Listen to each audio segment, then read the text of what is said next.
Hello, तो welcome to ISM channel. आज हम लोग यहाँ पे दो स्टॉक के बारे में डिस्कस करने वाले हैं। पहला यहाँ पे पीरामल इंटरप्राइजेस और दूसरा यहाँ पे बजाज फिंसर्व।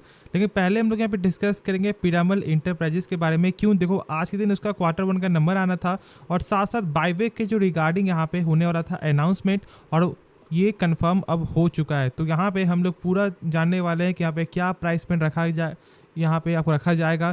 साथ साथ यहाँ पे एक चीज़ और कि क्या अभी हम लोग यहाँ पे स्टॉक को बाई कर सकते हैं या फिर नहीं। तो प्लीज़ आप इस वीडियो को अंत तक देखो, जिससे आप लोगों को सारा जो डाउट यहाँ पे क्लियर हो जाए। लेकिन पहले हम लोग यहाँ पे चेक करेंगे कंपनी का Q1 का नंबर, फिर उसके बाद यहाँ पे बायबैक के रिगार्डिंग सारा चीज़। ठीक है, तो स्टार्ट करते हैं और समझते हैं। तो देखो, यहाँ पे जो है पहले हम लोग आपको देखते हैं कि यहाँ पे सारा नंबर आपका होगा करोड़ फिगर में, और चेक करते हैं पहले टोटल इनकम यहाँ पे।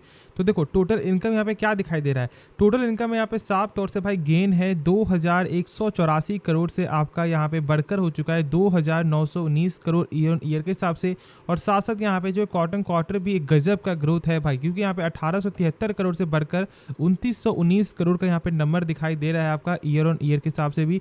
अब देखो, हम लोग यहाँ पे चेक करते हैं कंपनी का टोटल जो खर्च क्या यहाँ पे कंट्रोल हुआ है। तो देखो, यहाँ पे जैसे जैसे सेल्स आपको बढ़ा है ना, सेम आपका वैसे वैसे यहाँ पे खर्च भी बढ़ते हुए दिखाई दे रहा है। और एक साल के अंदर जानते हो कि भाई बहुत सारे सामान का रेट भी आपको, दाम जो है यहाँ पे आपको बढ़ जाता है, तो फिर ये कॉमन चीज़ होता है। हाँ, लेकिन प्रॉफिट भाई यहाँ पे सही आना चाहिए, तो ही हम लोग बोलेंगे कि हाँ भाई नंबर यहाँ पे सही है।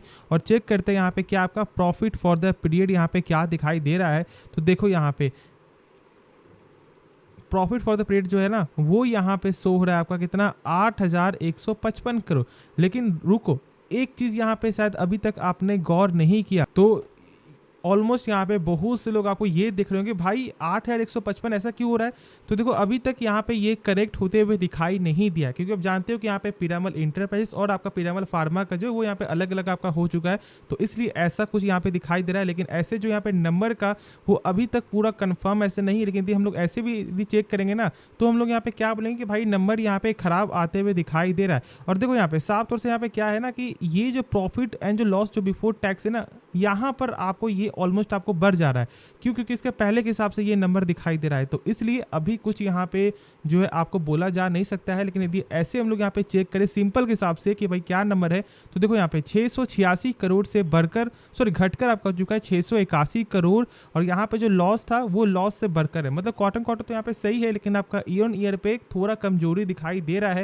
लेकिन अब जो यहाँ पे बायबैक के रिगार्डिंग पहले हम लोग यहाँ पे जान लेते हैं, फिर उसके बाद हम लोग यहाँ पे आगे जानेंगे कि क्या यहाँ पे बाई करना चाहिए या फिर सेल करना चाहिए, या फिर अभी हम लोग यहाँ पे वेट करके चलना चाहिए। तो चलो पहले बायबैक के बारे में समझते हैं। तो देखो, यहाँ पर पहले आपका 1,40,00,000 शेयर का यहाँ पे बायबैक होते हुए दिखाई देगा। और साथ साथ देखो, यहाँ पे जो प्राइस जो आपको रखा जा रहा है ना, वो यहाँ पे 1250 का, मतलब ऑलमोस्ट जो अभी के प्राइस के हिसाब से आपको ऑलमोस्ट आपको 12% के ऊपर यहाँ पे दिखाई दे रहा है। ठीक है, लेकिन क्या यहाँ पे ये ओपन रूट के जरिए हो रहा है या फिर आपको टेंडर के जरिए? तो देखो, यहाँ पे जो है ना, ये टेंडर के जरिए हो रहा है, जो सबसे अच्छी चीज़ है। क्योंकि देखो, यदि टेंडर ऑफर रूट नहीं होता तो फिर उतना ज़्यादा कुछ फर्क नहीं पड़ता है। क्योंकि देखो, यहाँ पे प्राइस जो है ना, वो मात्र 12% के ही ऊपर का प्राइस है, तो कुछ खासा फर्क देखने को नहीं मिलेगा ऐसे भी।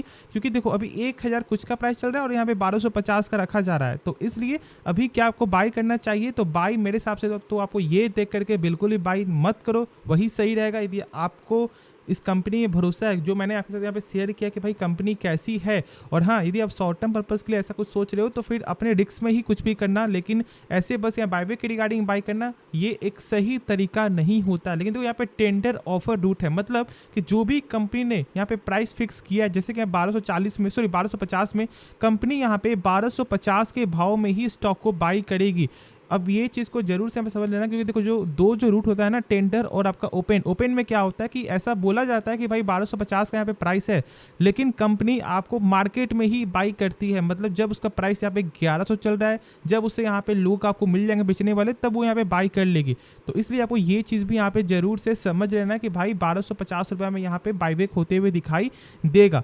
अब यहाँ पे क्या करना चाहिए? तो भाई वेट करना चाहिए, जो मैंने अभी यहाँ पे बोल दिया है। तो ज़्यादा कुछ अभी मत सोचो, क्योंकि देखो नंबर कुछ खास दिखाई नहीं दे रहा है प्रॉफिट के हिसाब से, तो मार्केट यहाँ पे जो रिएक्ट कर सकता है।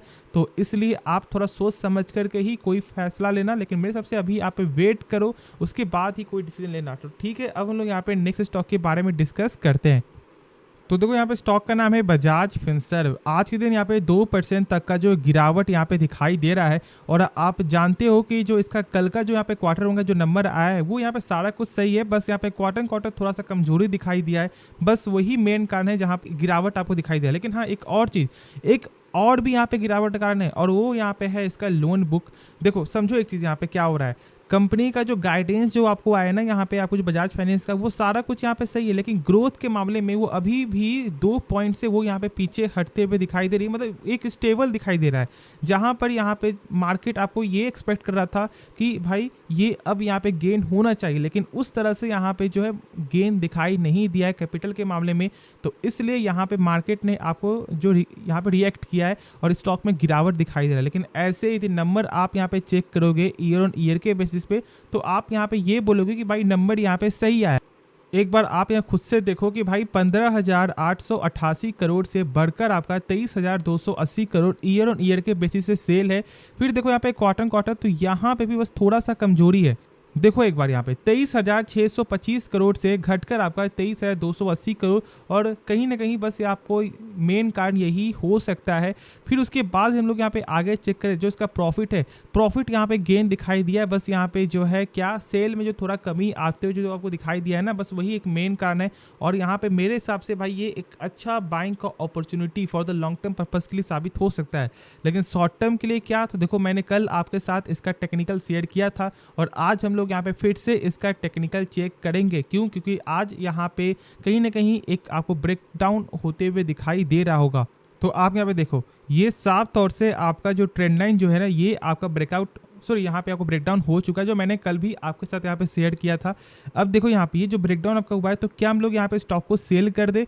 तो देखो यदि आपको सेल करना है तो आप आज के दिन भी आपने शायद यहाँ पे सेल कर दिया होगा, लेकिन यदि आपने यहाँ पे फॉर द शॉर्ट टर्म के लिए, जैसे मान लो 2 मंथ या फिर 3 मंथ के लिए यदि आपने होल्ड किया हुआ है ना, तो मेरे हिसाब से कल तक का आपको जो यहाँ पे नेक्स्ट मार्केट डे का वेट करना चाहिए। क्यों? क्योंकि ऐसा हो सकता है कि फिर से जो है इसके ऊपर ये आपको क्लोजिंग दे दे। देखो यदि इसके ऊपर यदि क्लोजिंग एक बार आपको यदि दे देता है ना, तो मतलब आप यहाँ पे समझ जाना कि चांस फिर से ऐसा बन सकता है कि यहाँ से जो स्टॉक आपको जो रिवर्सल जाते हुए दिखाई दे। लेकिन यदि आपको नेक्स्ट मार्केट डे के दिन भी यदि इसके नीचे कैंडल बन जाता है, तो मतलब समझ जाना कि जो इसका लेवल है वो यहाँ पे 1540 के बीच में यहाँ पे आते हुए दिखाई दे सकता है फॉर द शॉर्ट टर्म। लेकिन देखो भाई लॉन्ग टर्म के लिए तो मैंने शुरू से कहा है कि भाई कंपनी खराब नहीं है, और अब तो यहाँ पे इनका फ्लेक्सी कैप भी फंड आते हुए दिखाई दे रहा है बजाज फिनसर्व का, मतलब म्यूचुअल फंड के बिजनेस में जो ये आया था, तो अब ये काम भरते हुए दिखाई देगा। हाँ, अब बस एक चीज़ दिक्कत क्या हो रहा है कि भाई जियो फाइनेंशियल, तो भाई देखो सबका यहाँ पे काम ऐसा नहीं होता कि भाई मार्केट में बस एक ही है, बहुत सारे पहले भी आपको यहाँ पे कंपटीटर है। लेकिन जो जियो फाइनेंशियल ने जो ब्लैक रॉक के साथ जो यहाँ पे पार्टनरशिप मतलब ज्वाइंट वेंचर जो होते हुए दिखाई दे रहा है ना, वो सबसे बड़ा यहाँ पे डर जो है लोगों को सता रहा है। लेकिन भाई मेरे हिसाब से अभी इतना ज़्यादा आप जो है टेंस मत हो, आराम से आप यहाँ पे होल्ड करके चलो। कंपनी खराब नहीं है और कंपनी का लगातार सेल्स में ग्रो भी हो रहा है, और ये आप चेक भी कर रहे हो, लेकिन उसके बाद भी डर रहे हो, तो फिर ये गलती आपकी है। मतलब कंपनी मतलब आपको इस कंपनी भरोसा नहीं है, या फिर बजाज फाइनेंस हो या फिर फिनसर्व, यदि फाइनेंस भागेगा तो फिनसर्व को भी सपोर्ट मिलते हुए दिखाई देगा ही। तो होप ये वीडियो पसंद आया होगा। बाकी इस वीडियो में यदि आपको कुछ भी सीखने को मिला, आप इस चैनल को सब्सक्राइब कर सकते हो, और साथ साथ आप इस वीडियो को भी लाइक करना। तो मिलते हैं नेक्स्ट वीडियो में, तो तब तक के लिए धन्यवाद।